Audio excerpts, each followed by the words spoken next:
पती मुलाला जीवे मारण्याची धमकी देऊन महिलेवर बलात्कार केला असून या प्रकरणी आंबेगाव पोलिसांनी तिघांविरुद्ध गुन्हा दाखल केला आहे। याबाबत पीडितेने फिर्याद दिली आहे।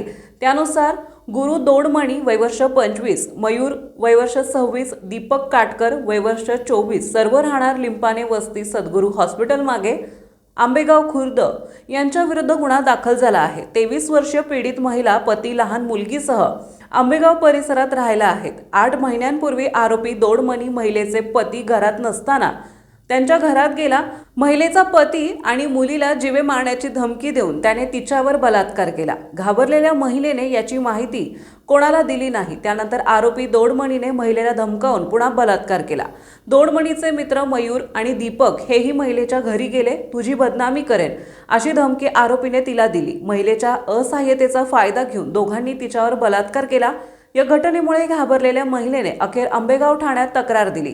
गुन्हा दाखल झाल्यानंतर तिघे आरोपी पसार झाले आहेत। त्यांचा शोध घेण्यात येत असून सहाय्यक पोलीस निरीक्षक भोजलिंग दोडमिसे तपास करीत आहेत।